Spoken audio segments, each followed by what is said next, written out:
Hey guys, Sean here. Welcome to the F1 Word and to today's news roundup. First up, the Mayor of Florence, Dario Nardella, has said that a second F1 race in Italy this season is, quote, practically certain. Ever since F1 bosses began trying to put together a 2020 calendar, several tracks that were not on the original schedule have been rumoured to be targeting a slot, with names such as Hockenheim, Imola and Mugello all put forward. Ross Brawn has previously said that the aim is to squeeze 15 to 18 races in before mid-December, and Nardella is hopeful that the F1 circus will race at Mugello this year. In an interview with Sky Italy, he stated, "A second Grand Prix this year is practically certain and would go into the annals of world motorsport, but also the history of Florence. Let's keep our fingers crossed. Never have we come so close to the possibility of having Formula One in Florence and the Mugello circuit." Only a short quote, but it says so much in just those few words, doesn't it? Very exciting prospect of a second race in Italy. Now, it is believed that that second race in Italy would be the weekend after the race at Monza in September, and if that were to be the case, it would mean that Ferrari's 1000th F1 World Championship race could be held at the very circuit they own. However, it must be added that although Mugello appears to be the favourite, a Grand Prix at Imola is still reportedly under consideration, as is a second race around Monza. Either way, it is looking increasingly likely that we will see a second race in Italy and perhaps even more European races added to the current 2020 calendar.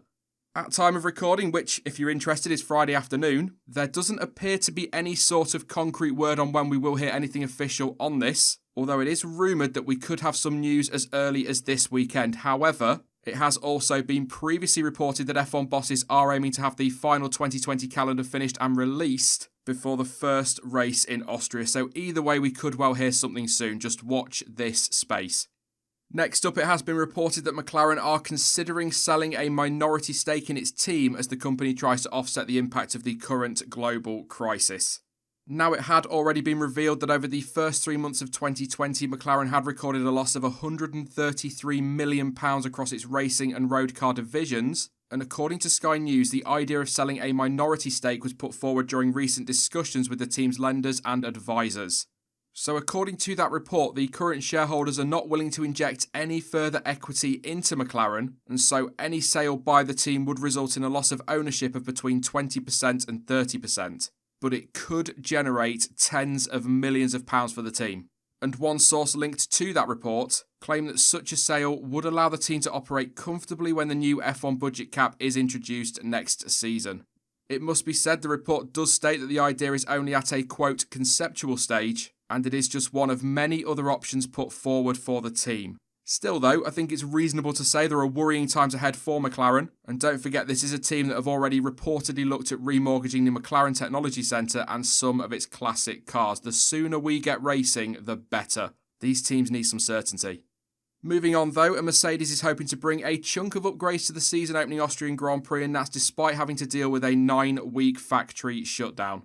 The team's technical director, James Allison, has said that a lot of work has been put into the development of the W11 as they try to make the car even quicker, which I'm sure will be music to the ears of their rivals. And the aim is to get these upgrades on the car in time for the first race of the season, which, by the way, is just 2 weeks away.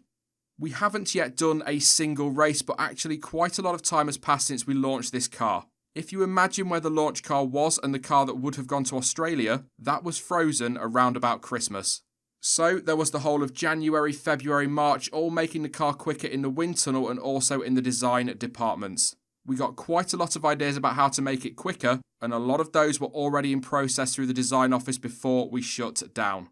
Our challenge now is to make sure that quarter of a year of development can get off the drawing boards and onto the car. We hope to have a chunk of that for the first race in Austria, and the season will take as much of the development as fast as we can get it onto the car in turn.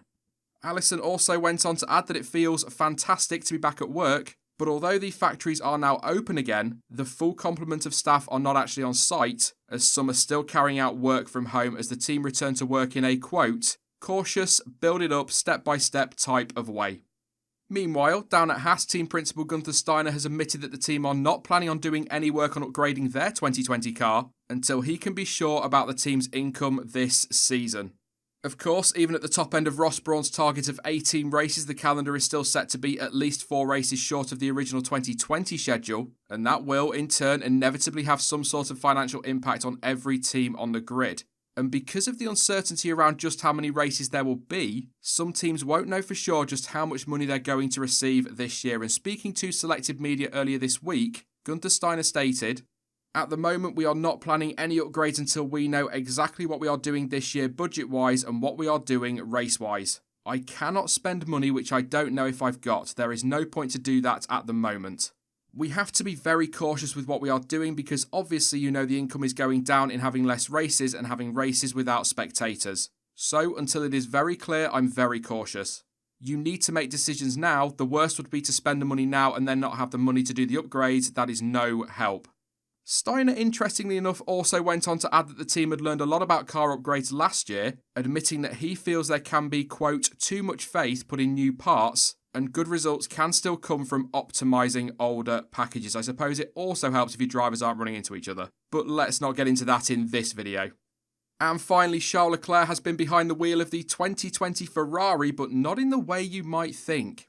Early on Thursday morning, Leclerc took the SF1000 for a drive through the streets of Maranello, making the monogas driver the first of the modern era to do so. And speaking about his run afterwards, Leclerc said, "I don't normally like to get up early, but this morning there was a great reason to do so. Maybe it woke a few people up, but it was great to drive through the streets of Maranello in the SF1000. It was exciting to get back in the car today, particularly on such a special route. Being back in the cockpit felt like coming home again. It seemed like a fun way of saying we are ready to get back on track. Now I can't wait to drive in Austria." On top of that run, it has been reported in Italian media that both Sebastian Vettel and Charles Leclerc will take part in a test or a shakedown at Mugello this weekend, although at time of recording there has been no official word from Ferrari. And just quickly, on the topic of cars being on track, Renault completed their pre-season running earlier this week in their 2018 car at the Red Bull Ring. There's irony for you, with Esteban Ocon clocking up a total of 143 laps to add to the 115 completed by teammate Daniel Ricciardo. Also on track this week were Racing Point, who did some promotional work with their 2020 car, and McLaren drivers Carlos Sainz and Lando Norris both did some laps in a Carlin F3 car around a rather soggy Silverstone. That is it for this roundup though. I will be back soon with more content as ever. In fact, we're getting onto the pre-season content next week. We're not far away now. God, I can't wait. It's going to burst. Oh my God. Anyway, I can't put that in the video. That is it for this news roundup though. I will be back soon with more content as ever, but in the meantime, don't forget that you can of course follow me over on social media, and all of the links you need for that are in the description down below. But as ever, thank you for watching, and hopefully I will catch you again in the next one. Bye bye.